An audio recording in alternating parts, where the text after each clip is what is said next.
Welcome, gather round the fireside and listen to a tale of Fionn McCool, Cuchulainn, Deirdre of the Sorrows, Granuaile. From giants right down to fairies, of both the drooping and solitary, and those who are sometimes scary. Anything goes by the fireside. Yeah. Fireside, the Puka Fireside, the Marrow Fireside. Kings and queens fighting heroes, don't you run from the fun, there's no need to hide. Sit by the fireside.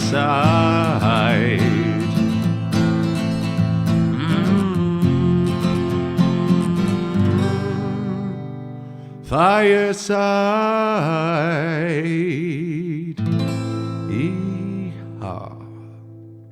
Hello and welcome to Fireside, the Irish storytelling podcast. Each episode of Fireside we take a story from folklore or mythology, we rewrite it, and we'd have a chat about the story itself and about the craft, culture and history of storytelling. My name is Kevin C. Olahan and I am your host and your Fireside Bard. Welcome to episode 12 of Fireside, the Irish storytelling podcast. This is a special episode for a number of reasons. Well, hopefully it'll be a special one in a good way, in that this is the first episode of Fireside, as you will probably be able to hear, that I am recording from the road. I am not currently in the beautiful surroundings of the Head Stuff Podcast Network studio in Dublin. I am recording this to you in Modesto, California. I am staying in a very nice Doubletree Hilton Hotel here in Modesto. I got very lucky now to have been put up in this hotel. I am, as I've probably said on previous podcasts, I've had this US tour coming up of two shows I'm doing here. We're doing Celtic Nights and we're doing World of Musicals, two shows of the same company. We're currently on the tour of Celtic Nights. We're about a week on the road. We flew into Canada. We had two shows. We had a show in Calgary in Alberta, and we had a show in Kelowna in British Columbia, and then we made the drive down across the US border. We had a couple of shows in Oregon there. We had a show last night in Bend in Oregon, beautiful little town there, and we also had a show in Salem, Oregon, not to be confused with the Salem in Massachusetts, where the witch trials were, as I discovered myself. Turns out I think there are 4 Salems in America in total. And it was very snowy there. It's been quite snowy in all the places we've been. And now we're in California, and it's not quite sunny. You can feel it's a different climate, definitely. I can feel how as we drive further south into California, it will get sunnier. There's been a couple of sun splitting through the clouds a bit and you can feel the sun coming through, but at the moment it is quite overcast, which, to be fair, California is entitled to have its overcast days as well. I'm just being a selfish Irishman who wants it to be sunny all the time, to experience at least a bit of that this year. I got myself some fantastic new toys over Christmas, got myself a lovely Zoom recorder, and some good mics, some good SM58 Shure directional mics, which hopefully should prepare me for the not ideal recording scenarios. I'm hoping that you won't hear too much of an echo or that there won't be too much of a pop on the mic, as I don't have the luxury of the studio that I normally have. But to make up for all of that, I am hopefully going to tie these episodes in with the tour, in that I've started reading a book on American folklore and like Irish American folklore, tying the two worlds together. Last week's episode, of course, was one such kind of folklore story, of the tobacco quest, of an Irishman travelling over to America. So I'm hoping I can do a couple of those that will tie into my travels a little bit. But today, as we take another look at mythology, as you will have noticed, I kept this a secret until the release of this, but as you will have noticed by clicking into this today we're doing the Children of Lir, which is probably the most famous story from Irish mythology ever in general. There's probably as famous or maybe more famous characters like Cuchulainn or Fionn McCool, but in terms of a story, or certainly the image of a story, this is the one that everyone knows. And it was a totally different experience to adapt this story. Partly because it's so well structured. I mean, you can tell by reading through it why it has survived so much and why it is as popular as it is. It's so visual. But also, one of my favorite things about Irish folklore and mythology is the humor, the dark humor that you get with it. And maybe not obviously, for those who don't know it perhaps, this is a very, very sad story. This is the tragedy of the Children of Lir. It turns out this is one of the three sorrowful tales of storytelling. The other two being the Sons of Tyrone, which we've already done, and the story of Deirdre of the Sorrows, which will be a story from later, from one of the later cycles of mythology, which we will get to soon enough. But this is the other one. This is the Children of Lir. This is very sad, but also very nice, and certainly has its comic moments in there, I think, anyway. But it was a totally different experience to adapt this than there has been to any other story so far. So I hope you enjoy it. I'll get straight to it. This is The Children of Lir on Fireside.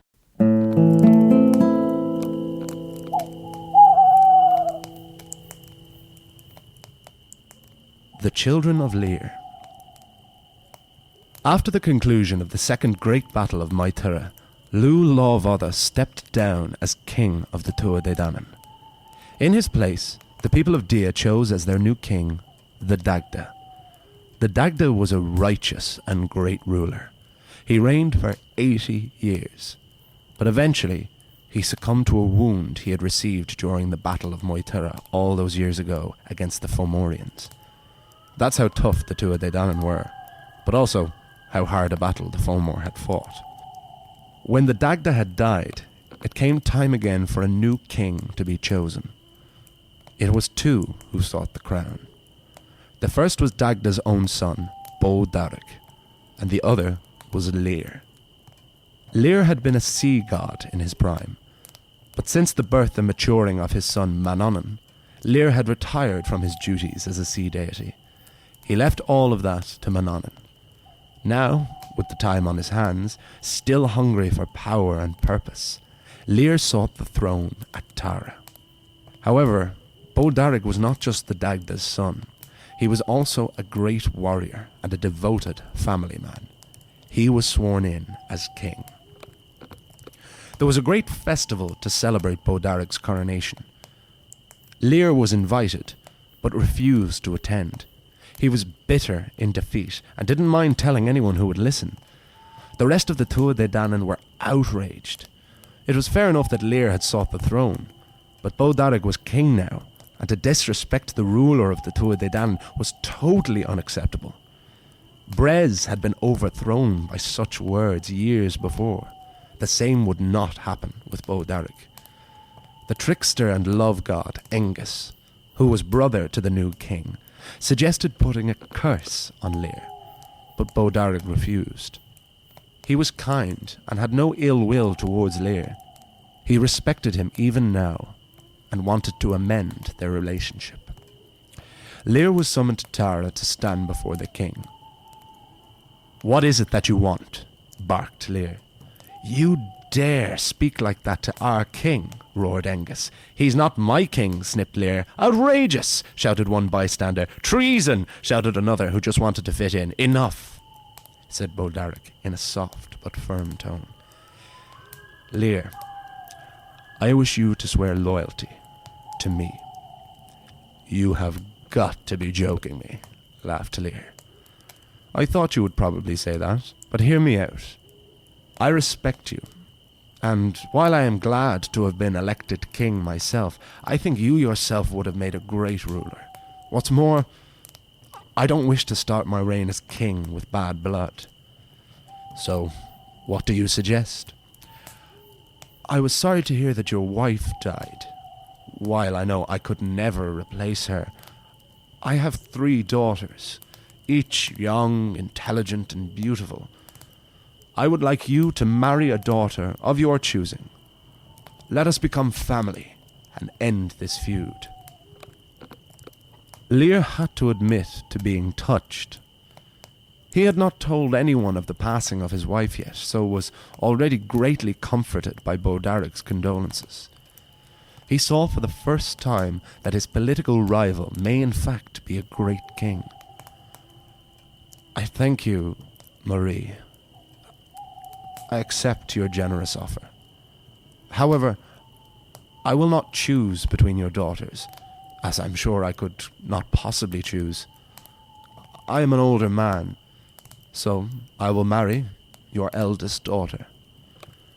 "That would be A," replied Bodaric, "and a finer woman for a wife you couldn't have." It may seem strong, Bodaric offering up his own daughters like livestock, but it must be understood that even with age, Lir was an eligible bachelor, noble, proud, and powerful, and all 3 daughters were willing to marry the former sea god. Bodaric would not have offered them up if this had not been the case. He may have been king, but he was also devoted to his family. A and Lir met, were married, and the feud between Lir and Bodaric was ended. Lir and A had 4 children together, 1 girl and 3 boys. Fionnuala was the firstborn, followed by A, who was named after his mother, and finally the twins Fiachra and Con. The family could not have been happier, but of course, sadly, this happiness was short-lived. After the arduous process of giving birth to the twins, A fell gravely ill. She did not have long to live. Lir sat crying by his wife's side. "Lir, my love, please don't cry. You have given me a wonderful life and 4 beautiful children. And even though our time together was short, I could not have been happier." "But what about our children?" asked Lir. "How are they to grow up without a mother?" "I would dedicate what life I have left to them, but I am an old man and they are young. Who else will protect them?" "You must marry again." "That I cannot do.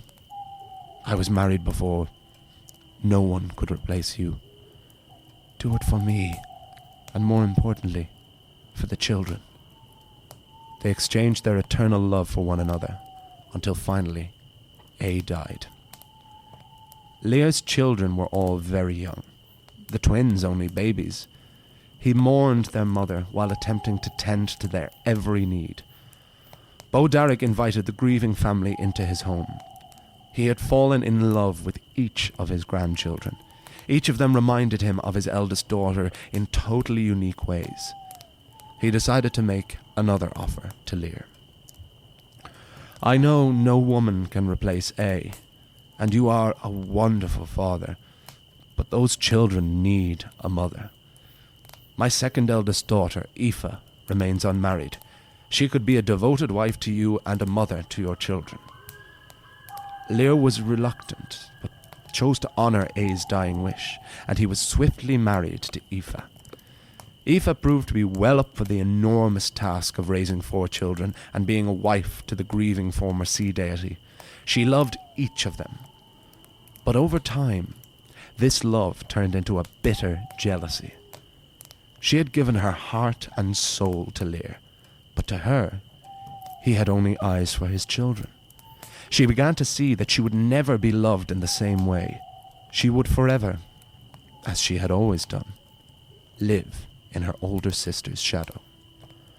These poisonous thoughts turned her own stepchildren into Aoife's sworn enemies. Something would have to be done.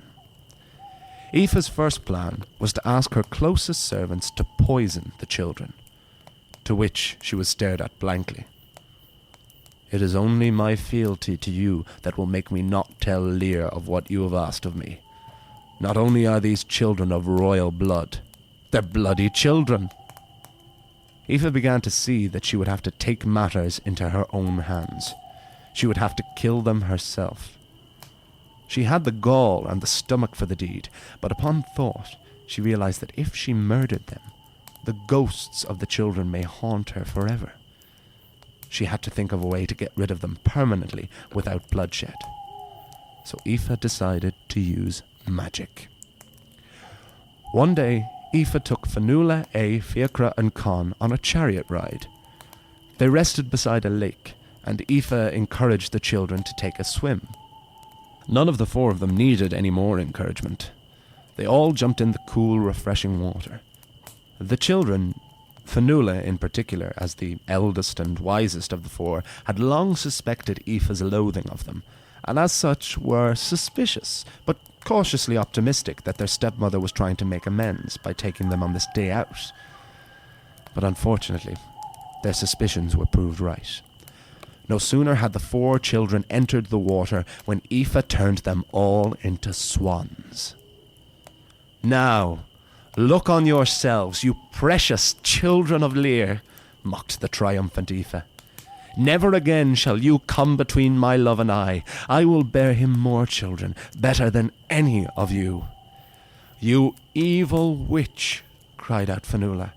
"How blind are you to not see our father will never love you after what you have done to us?"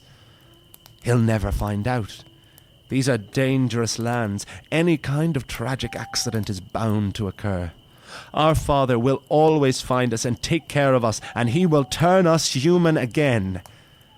That child, or should I say, swan, is where you are definitely wrong. For even if you are found, I have made it that no magic on earth can reverse this spell. You will be swans until the woman of the south loves the man of the north. Until you have spent 300 years here on Lake Darvrock, 300 years on Srúnamhail to the east, and finally 300 years around the island of Inishglor off the west coast." With this, the young twins Fiacre and Con began to cry. "Hush, boys," scolded Fionnuala. "Do not give this witch the satisfaction." The sight of the swans crying created the ever so slightest pang of regret in Aoife's blackened heart. "The only means of relief I bestow on you," she said, "is I will allow you to keep your speech, so that you may sing the songs of the Sidhe. And I can tell you that no music will be able to match the beauty of your song. Now, you bevy of swans, be gone from my sight." Aoife hitched back up her chariot and rode back to her father's home.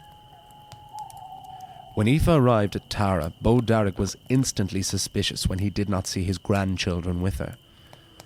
"It is good to see you, daughter, but where are the children?" "I am afraid, father, Lir asked me not to bring them. He has grown mistrustful in his old age and does not want you to be around them." Bodarg didn't believe this for 1 second. He loved those children like his own, and he knew Lir knew that. In secret, the king had a messenger sent to the house of Lir to get to the bottom of the matter. "My lord Lir, the king has sent me to ask after the well-being of your children," said the messenger. "My children? Are they not at Tara with the king himself?" "No, sir. Your wife said you did not wish them to travel to Tara. The king was suspicious, hence why he sent me to find out." An overwhelming sense of dread hit the pit of Lir's stomach. He knew immediately some grave misfortune had befallen his beloved children, and worse, that Aoife herself was responsible. He sent out riders to every inch and breadth of Ireland in search of Fionnuala, Fiacre and Con. It was not long before a rider came upon Lake Darvrock and saw the clothes of the children on the shore. He feared the worst. Before being called by the voices of the four children, the rider looked up and saw 4 swans paddling frantically to the shore. "Are you one of our father's men?" asked Fionnuala. Are you... The rider hesitated. "Yes," said Fionnuala grimly. "We are the children of Lir." Riding as fast as he could, the rider made to Lir and swiftly brought him back to Lake Darvrock. When Lir heard his children's voices coming from the swans, he believed the terrible truth, and he broke down in tears on the shores of the lake. "Is there nothing that can be done?" he asked. "Nothing," replied Fionnuala. "No magic can return us to human form until our sentence has been served." Lir's thoughts then returned to Aoife and of vengeance. He promised his children he would return soon, and Lir rode for Tara. When he arrived, he was met with anger from Bodarg. "Lir, where are my grandchildren?" "Ask your daughter," said Lir, who was now pointing at Aoife. "Tell him," Lir demanded. "Tell him how you cursed my children to spend an eternity as swans." Bodaric was heartbroken. Not only had his beloved grandchildren been cursed, but it was his own child who had been responsible. Sorrow quickly turned to fury. He had his guards seize Aoife and bring her before him. "I can barely stand to look at you. But do you have anything to say?" "All I did, Father, I did out of love. An unconditional, devoted love that has gone unrequited my entire life. You always loved A more than me. I've had to live with that my entire life. I couldn't then be married to a man who loved my sister more than me too. Even in death, she haunts me. And now, even with her being dead, you love those damn children more than you do me." Bodaric paused. "I am sorry that you have felt that way all this time, and have never said something until now. I have always loved all my children and grandchildren as equally and unconditionally as was humanly possible. I wish you had said something rather than committed this unspeakable, monstrous crime. For this I cannot forgive. For this, I wish it is you who had died and A lived. But death is too quick a punishment for you. As you have given my grandchildren a long and painful, drawn-out torment, so shall I give you. As they can never touch land again, neither shall you. But it is not the sea I send you to. I would not have you near those children again. You shall spend the rest of eternity in the sky." With that, Bodaric raised his druid wand and sent Aoife to the sky, where she still is today, immortal and unable to ever touch land again. With justice served, Bodaric and Lir and their entire households made their ways to Lake Darvrock. There they set up an encampment so that they could spend all the time they wanted with the Children of Lir.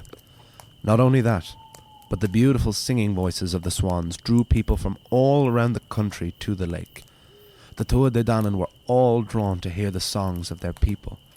The Children of Lir were looked upon and treated as people by those who loved them, and so felt themselves like they were human again.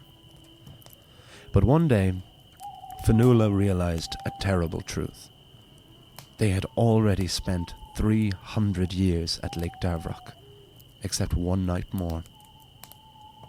The tragedy of this was that Srúnamhail was far to the north, and they wouldn't get to spend every day with their father and grandfather. These lads lived a long, long time. The Children of Lir would be alone at last. They felt again like children, and even more so, like the swans that they were. They said their tearful goodbyes to their father and grandfather. "We wish we could stay, or that you could come with us. But the rough seas of Srúnamhail await us, which would not be pleasant or safe for even you, a former sea god," said Fionnuala. "I hereby decree," began Bodaric, "that no swan is to be slain on the island of Ireland ever again. I wish I could do more for you children, but that should hopefully keep you safe from some harm." Once they had embraced once more, the Children of Lir took flight. Srúnamhail lay between Ireland and Alban. The salt water and harsh gales were far more unpleasant than the tranquillity of Lake Darvrock, to say nothing of their lack of company. The Children of Lir knew straight away that this was where the real torment would begin. Soon after their arrival, there came a great storm. Fionnuala gathered her brothers. "This storm is sure to separate us, sons of Lir. Let us quickly decide a meeting place so that we may rejoin one another." "What about Carrigon Roan?" asked Con, the youngest. "We all know it. We'd be safe from harm there." "The Rock of the Seals. That's a brilliant idea, Con," said Fionnuala. No sooner had they made their plan when the winds and the rain came crashing down. It wasn't long before the four swans couldn't make out the shape of each other anymore. By the time morning had come and the storm had passed, for the first time since they had been transformed, Fionnuala was left all alone.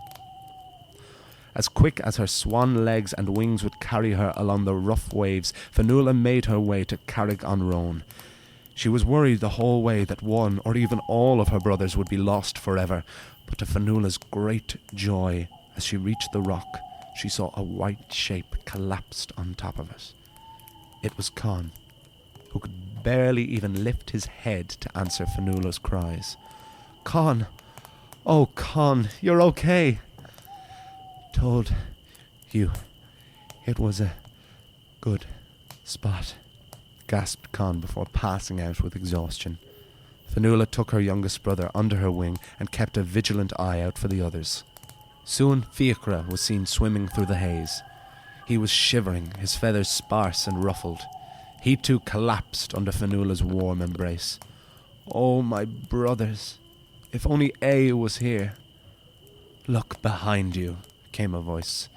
Fionnuala turned around to see her brother A standing triumphantly on the rock. They embraced, and the Children of Lir were together again. That was not the only misfortune that befell them during their time at Srúnamhail. A harsh winter came as they slept by Carrick-on-Roan, which froze the swans to the rock itself. They awoke and had to move quickly to warm themselves and stop themselves from freezing to death. But the sudden movement caused them to tear their feathers and flesh, pulling themselves free from the ice. The 4 children then had to endure the constant agony of salt water in their flesh wounds until the winters passed and the flesh healed and the feathers grew anew. By the time another 300 years had passed, the Children of Lir were weak, emaciated and broken. But when they knew the time had come, they made their way to the Isle of Inishglor on the other side of Ireland.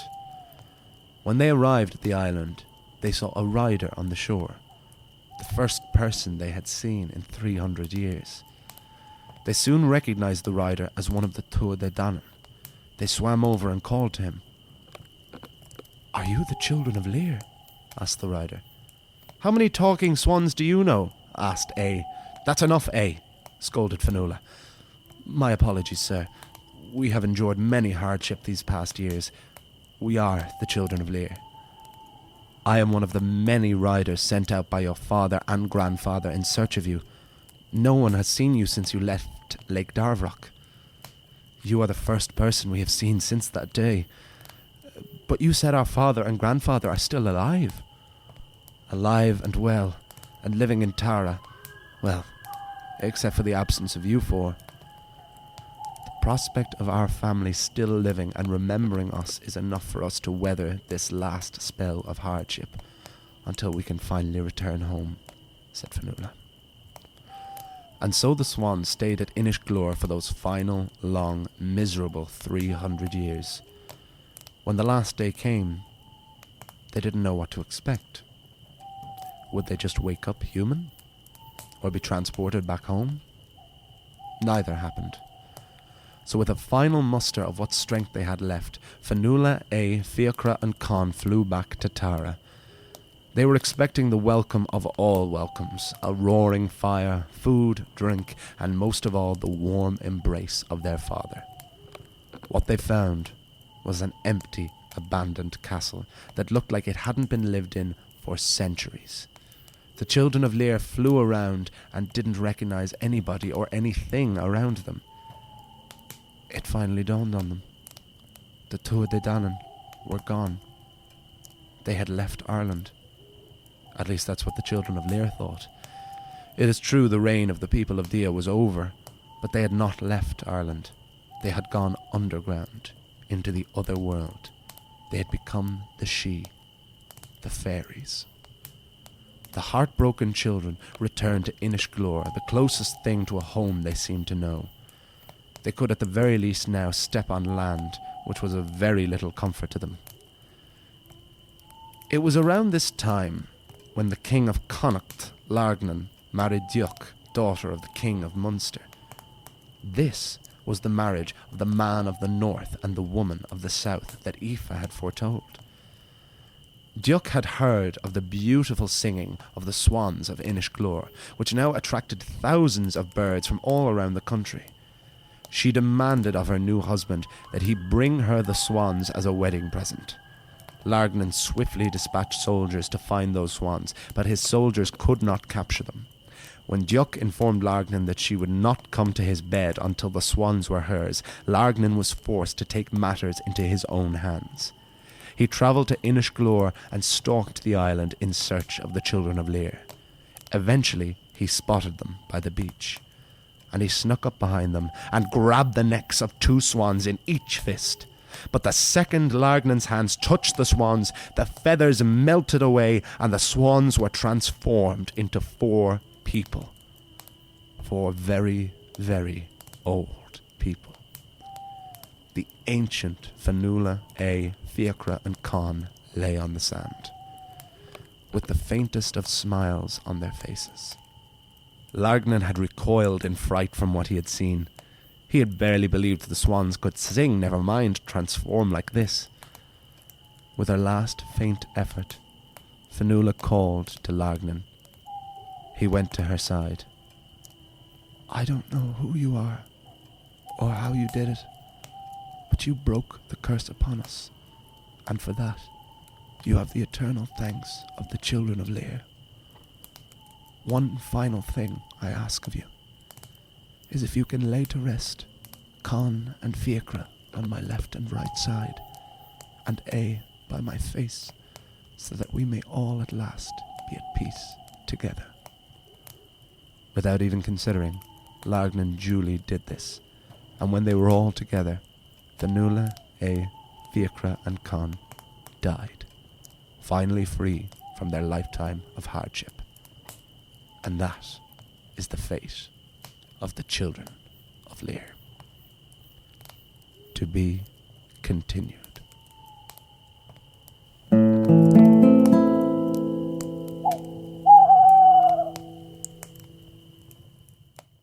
And there we have it. Oh, the story of the Children of Lir. I hope you enjoyed it. Like I said, it was a very, very different experience. Adapting that story. It was heavy. It weighed heavy on me. In a very good way, like it felt real, and like it is such a wonderful story and so visual of the hardships on them and so descriptive. But like you go on that journey with them, and even there, just reading that story, I read these stories as one take, and then I make an inordinate amount of mistakes, and the mistakes are edited out. But so I just kind of read that as the one go, as you would hopefully be listening to it all in one go as well, and just kind of I feel the weight of it now afterwards. It's an incredible story. I mean, just to kind of spout now, like I think I can definitely see, and I hope you agree with me, like why it's very clear why this is the famous one, why this is the one that everyone knows. Obviously, the image of the 4 swans is so strong, and the hardship of these 4 swans. But I think it's the ending of this story that is what the least amount of people know. They know that there are 4 children, that they're turned into swans, maybe don't know the context of why or who by. But an issue I'd known for a long time before getting to this story was the problematic ending. I've spoken a good few times about how one of the most complex things about Irish mythology is the very reason we have evidence of it and have written accounts of it is also been one of the biggest hindrances to it. Or not even hindrances, just there's been an angle, there's been a problem, and that is, of course, the conversion of Ireland to Christianity. That's when the Tuatha Dé Danann were demoted from the gods that they probably were worshipped as into just being kind of more otherworldly beings. They lost their, I'm trying to think of the word, that they weren't deities anymore.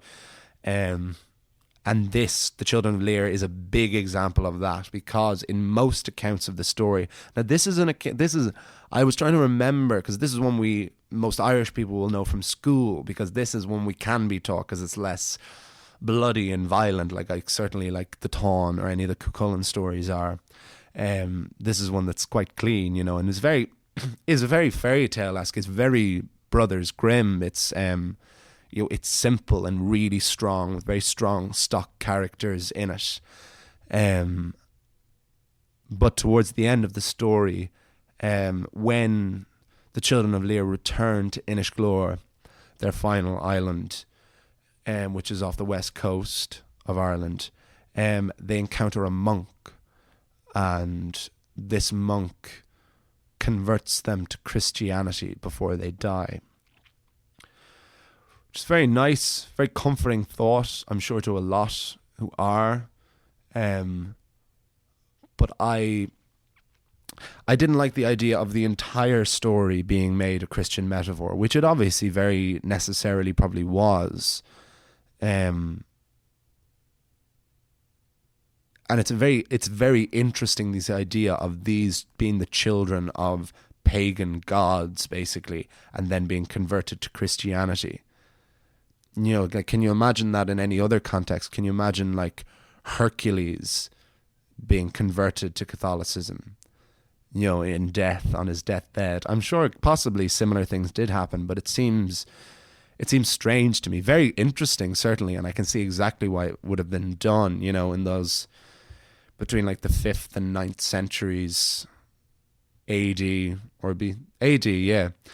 Sorry, I had a momentary lapse there.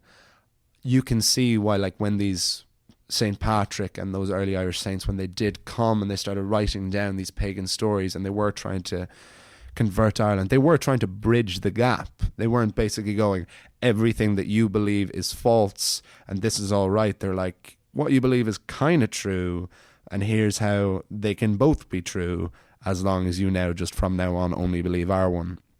It's an endlessly fascinating thing, like the cultural melting pot of how countries are formed and how societies are formed, especially ancient societies. Like, the more I've been researching the myths, particularly, the more I've been trying to get like a little bit more knowledge of pre-Christian, of Celtic Ireland, and to see how they kind of reflect on the stories and everything. And they're shrouded in so much mystery, and there's so much we don't know because it's so long ago, and there's so little written evidence for it. So it is amazing. It is a great gift that those early Christian scribes have given to us, in that we do have some version of our myths, of the Irish myths, left.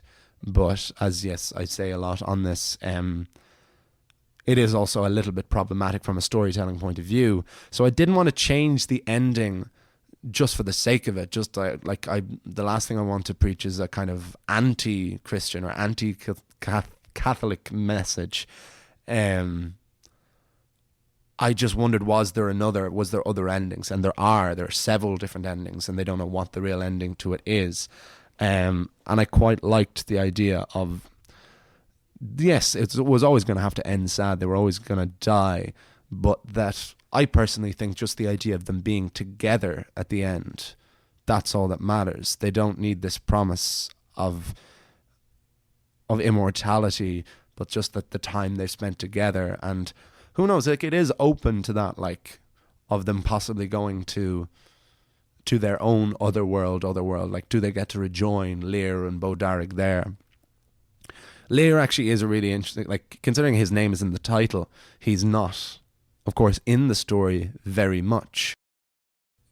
What I didn't realize as well is that Lir, the character, the king, and Lir, the sea god, the father of Manannan, are possibly, but not necessarily, the same person. So I tried to bridge the gap with that a little bit, because of course, like, his children being cursed to the sea and like all of these horrendous things befalling them, like sea-wise with the weather, it seems mad that they would have a sea deity as a father and that he wouldn't be able to do anything about this. So I kind of crafted this idea that he's retired and that Manannan, his son, was very much in charge and kind of dissociated from all of that. So I'd be interested to see what any of you thought of that. Also, any of this, like, this is something now, we're getting into it now, like, this is something where I'm having kind of stronger opinions on, and would always like to be open to the concept of chatting about this, because I'm learning a lot of this, I've always had the interest in this, but a lot of these stories I'm just learning now as I write and as I adapt them. It's my favorite way to learn things is just by doing it. But that, of course, is going to mean that is a process. That's a learning process. The more I learn, of course, there could be contradictions later on, or I might change opinions on that. I don't think I'll change opinions on this kind of thing, but it's a learning process. And so, like, I hope that you, as the listeners, you're kind of learning all this with me. You know, there'll be some of you who are listening who know a lot more about Irish mythology than I do, or there might be some who don't know anything at all. I'm somewhere in the middle now, I think, at this stage, and I'm really enjoying that. But I'm only learning more and more, and so I hope you're enjoying being on this journey with me, and that we can continue to make this journey a conversation. It's as good a time as ever to thank you all again constantly for listening so far, and please do continue to subscribe and to leave ratings on iTunes. These really do make a difference. Now is at the time, like now that this podcast is really starting to find its feet, this of course is going to be a real demo episode in terms of, I hope that the audio quality on this sounds okay. I'm conscious of the room, that there might be a little bit of an echo. I'm conscious of the hard P sounds on the microphone because I don't have what's called a pop shield, for those who don't know, which stops the kind of sounds that you probably heard there. It'll be interesting to see what the editing process is like, but this is all what it's a part of it, and I'm delighted. I'm so happy to be able to do this on the road. It's my favorite thing. Right from starting this podcast, I knew I was going to be doing this US tour, and I knew I wanted to take the podcast on the road. I tried to record as many as I could before going on the road to take the pressure off myself, so that I could do them properly. And I have another couple of scripts waiting to go.